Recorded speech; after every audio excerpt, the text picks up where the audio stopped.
What did democracy truly mean to the men who risked everything to create a new nation? They were planters, lawyers, and businessmen who united 13 colonies against a superpower. Join us as we explore the powerful words of America's key founders.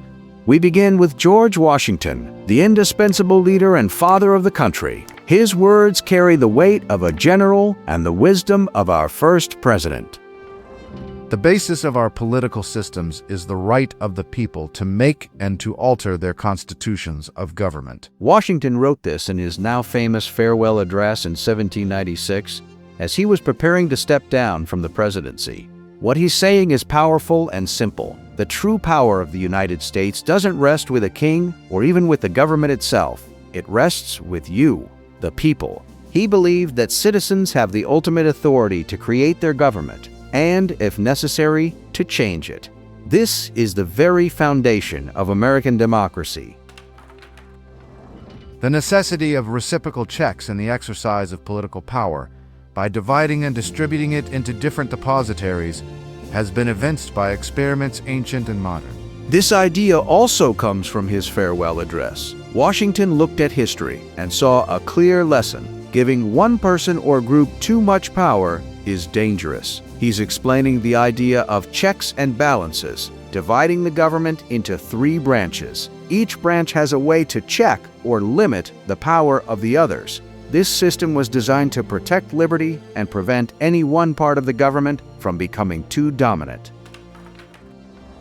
The preservation of the sacred fire of liberty and the destiny of the Republican model of government are justly considered, as deeply, as finally, staked on the experiment entrusted to the hands of the American people. Washington spoke these powerful words during his very first inaugural address in 1789, as he became the nation's first president. He saw America's new government as more than just a plan for one country. He called it an experiment. He believed the entire world was watching to see if a government by the people could actually work.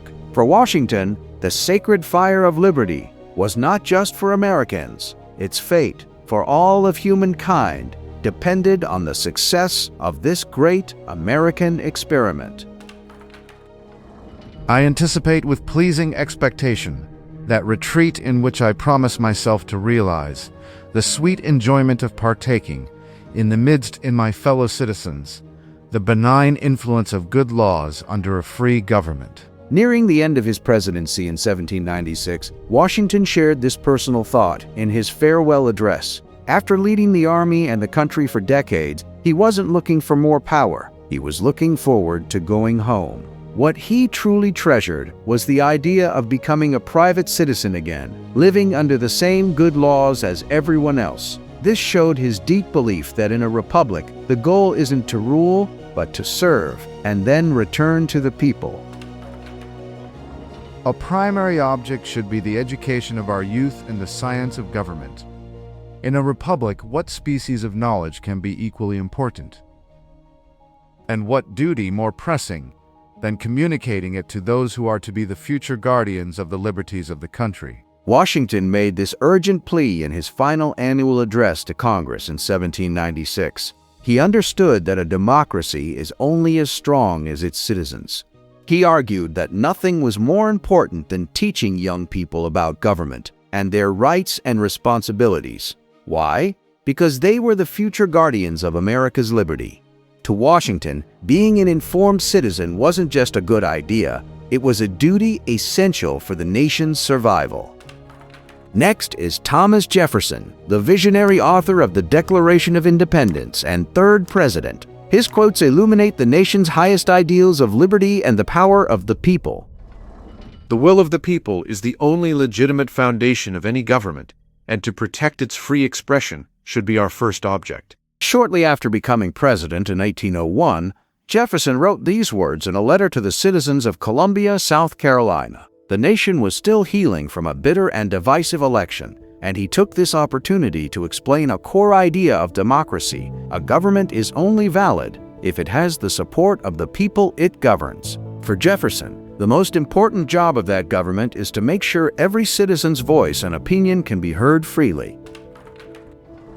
The policy of the American government is to leave its citizens free, neither restraining nor aiding them in their pursuits. Writing from Paris in 1787, even before the Constitution was fully ratified, Jefferson explained his vision for the American system. He believed the government should have a hands-off approach to the economy. Its job wasn't to aid businesses with special favors or restrain them with too many rules.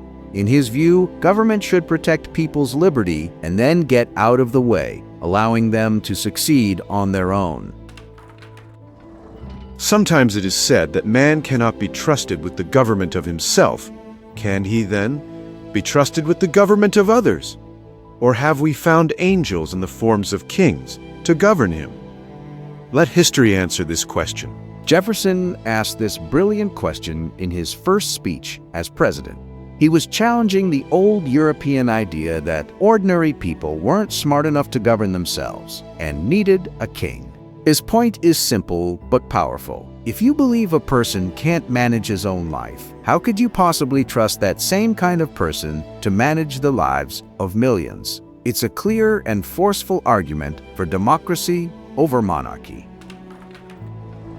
The care of human life and happiness, and not their destruction, is the first and only object of good government. As he was retiring from the presidency in 1809, Jefferson wrote this to a group of citizens, summarizing his entire political philosophy. He argues that a good government has one simple, noble purpose: to protect the lives and well-being of its people. Instead of focusing on power or conquest, its entire mission should be to ensure citizens are safe, secure, and free to pursue their own happiness. I know no safe depository of the ultimate powers of the society but the people themselves, and if we think them not enlightened enough to exercise their control with a wholesome discretion, the remedy is not to take it from them, but to inform their discretion by education. Near the end of his life, a 77-year-old Jefferson made this powerful claim in a letter. He was arguing against the idea that judges should have the final authority in government. Jefferson disagreed completely, stating his ultimate faith in the public. He believed that the safest place to keep the final power of a nation, the ultimate authority, isn't with any politician, president, or court, but with the ordinary citizens of that nation. Now, John Adams, the passionate lawyer and second president who championed the rule of law, his insights reveal the constant struggle required to maintain a balanced republic. A government of laws and not of men. John Adams wrote this powerful phrase in 1779 while drafting the Constitution for his home state of Massachusetts. He was making a crucial point about fairness and power. In a government of men, like one ruled by a king, decisions can be based on a single person's whims. But Adams championed a government of laws where everyone, from the president to the private citizen, is subject to the same rules. It means the law is the ultimate authority, ensuring that power is not used arbitrarily. This principle is a cornerstone of American justice. If there have been those who doubted whether a confederated representative democracy were a government competent to the wise and orderly management of the common concerns of a mighty nation, those doubts have been dispelled. Adams delivered these words during his inaugural address on March 4, 1797, as he became the second president. It was a historic moment, the first peaceful transfer of executive power in the nation's history. Many in the world were skeptical that a government elected by the people could be stable. With this statement, Adams proudly declared the American experiment a success. He was confirming that a republic based on representation wasn't just a hopeful idea, it was a real, working government. It is in vain to say that democracy is less vain, less proud, less selfish, less ambitious, or less avaricious than aristocracy or monarchy. It is not true, in fact, and nowhere appears in history. Those passions are the same in all men, under all forms of simple government. In an 1814 letter, an older and more reflective John Adams offered this realistic take on government. He pushed back on the idealistic idea that a democracy automatically makes people virtuous. He's arguing that human nature, with all its flaws like selfishness and ambition, remains the same, no matter the political system. His point was not that democracy is bad, but that it must have strong rules and a balanced constitution to restrain those natural human passions and prevent anyone from gaining too much power. The proposition that the people are the best keepers of their own liberties is not true. They are the worst conceivable. They are no keepers at all. They can neither judge, act, think, or will as a political body. This shocking quote from his 1787 book, A Defense of the Constitutions of Government of the United States of America, reveals Adams's deep fear of mob rule. He wasn't insulting individual citizens. He was warning that large groups, acting as a single political body, can be easily swayed by emotion and passion, leading them to make rash decisions that destroy liberty. For Adams, true freedom wasn't protected by a momentary popular opinion, but by the steady, consistent, and permanent protection of a balanced constitution and the rule of law, which guards the rights of all. Laws for the liberal education of youth are so extremely wise and useful that, to a humane and generous mind, no expense for this purpose would be thought extravagant. As early as 1776, in his influential pamphlet, Thoughts on Government, Adams identified a critical ingredient for a successful republic: education. He argued that if the people were going to be in charge of their own government, they had to be educated enough to make wise decisions. He believed that funding public schools for every child, rich or poor, wasn't an expense, but a vital investment in the nation's future. For Adams, an educated citizenship was the best defense against tyranny. Here is Benjamin Franklin, the wise diplomat, inventor, and elder statesman of the Revolution. His words offer pragmatic advice and profound truths on freedom and society. In free governments, the rulers are the servants and the people their superiors and sovereigns. During the Constitutional Convention of 1787, an 81-year-old Franklin made this powerful declaration. He wanted to make one thing crystal clear: in a republic, the government works for the people, not the other way around. Unlike a monarchy where subjects serve a king, Franklin was reminding the founders that in America, politicians are the employees and citizens are the bosses. The people hold the ultimate power. Those who would give up essential liberty to purchase a little temporary safety deserve neither liberty nor safety. Franklin wrote this powerful warning in 1755, during the French and Indian War. The colonial government was being asked to give up some of its fundamental powers in exchange for military protection. Franklin argued this was a terrible bargain. He believed that our most important freedoms are non-negotiable. His message is timeless. If you trade away your basic rights for the promise of security, you will ultimately end up with neither. Democracy is two wolves and a lamb voting on what to have for lunch. Liberty is a well-armed lamb contesting the vote. While we can't prove Franklin actually said this quote is widely attributed to him, and it perfectly captures a major concern of the Founding Fathers. The quote is a metaphor, warning against the tyranny of the majority. The two wolves are the majority, who can easily outvote the single lamb, the minority. But in a just society, there's a defense: liberty. Liberty represents the Bill of Rights and the rule of law, which protect everyone, even the minority, from the whims of the majority. But there is a natural inclination in mankind to kingly government. They had rather have one tyrant than 500. I am apprehensive, therefore, that the government of these states may in future times end in a monarchy. But this catastrophe, I think, may be long delayed, if in our proposed system we do not sow the seeds of contention, faction, and tumult, by making our posts of honor places of profit.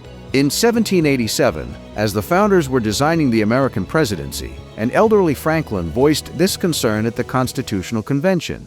He had a deep understanding of human nature and worried that people are often tempted to give power to a single, strong leader, like a king. Franklin feared America could someday fall into monarchy if holding a government office, what he called a post of honor, became a path to personal wealth, a place of profit. He believed this would attract corrupt individuals, create division, and cause so much conflict that the people would eventually demand a king just to restore order. For Franklin, the key to delaying this catastrophe was to ensure leaders were motivated purely by public service, not by personal greed. This was a warning that for a republic to survive, its citizens must always be on guard against the temptation to create a ruler who is too powerful. Only a virtuous people are capable of freedom. As nations become corrupt and vicious, they have more need of masters. This was one of Franklin's core beliefs, which he expressed in a letter in 1787. For him, a democracy could only work if the citizens themselves were good, honest, and engaged in their community. He wasn't just talking about personal morality, but about civic virtue. This is a profound warning. A republic is not a machine that runs on its own. If the people become corrupt and selfish, the system will fail, and they will lose their freedom to a powerful ruler. Next is James Madison, the brilliant scholar, fourth president, and father of the Constitution. His words are essential to understanding the very design and structure of American democracy. A republic, by which I mean a government in which the scheme of representation takes place, opens a different prospect and promises the cure for which we are seeking. Madison wrote this in 1787 in the famous Federalist Papers, a series of essays urging Americans to adopt the new Constitution. He had just explained that pure democracies, where everyone votes on everything, always fail. Here he offers the solution, a republic. He's saying that by electing representatives to make decisions for us, we create a government that can think things through, avoid mob rule, and protect the country from collapsing into chaos. In republics, the great danger is that the majority may not sufficiently respect the rights of the minority. In his final major public act at the 1829 Virginia Convention, an elder Madison revisited a danger that had concerned him his entire life. It was a problem he had dissected decades earlier in the Federalist Papers. This threat was later famously termed the tyranny of the majority. For Madison, the principle was clear. Just because more people want something, it does not make it just. This core fear was the driving force behind his original push for the Bill of Rights, a firewall designed to place fundamental freedoms beyond the reach of a simple majority vote. Ambition must be made to counteract ambition. The interest of the man must be connected with the constitutional rights of the place. This brilliant line from Federalist No. 51, published in 1788, is the secret recipe for America's system of government. Madison knew that politicians would be ambitious and seek power, so instead of trying to prevent it, he designed a system that uses it by giving each branch, the president, Congress, and the courts, the power and motive to check the others. He channeled their ambition to protect liberty. It's a design that forces them to compete and compromise, preventing any one person or group from becoming too powerful. Extend the sphere, and you take in a greater variety of parties and interests. You make it less probable that a majority of the whole will have a common motive to invade the rights of other citizens. This was a revolutionary idea in 1787. At the time, most people thought a republic could only work in a small country. Madison, in Federalist No. 10, argued the exact opposite. He said that a huge, diverse nation is actually safer for freedom. With so many different groups and competing interests, farmers, merchants, northern states, southern states, it's much harder for one single group to take over and bully everyone else. In Madison's view, America's size and diversity were its greatest strengths. The instability, injustice, and confusion introduced into the public councils have, in truth, been the mortal diseases under which popular governments have everywhere perished. In 1787, as he began his great defense of the Constitution in Federalist No. 10, Madison started with a diagnosis. Looking back through history, he saw that governments run directly by the people consistently failed. They were torn apart by chaos, unfairness, and constant fighting. He called these problems mortal diseases. This stark warning sets the stage for the Constitution itself, which he saw as the carefully designed cure to ensure the new American government would be stable, just, and long-lasting. If you found this insightful, subscribe for more and check out this other video.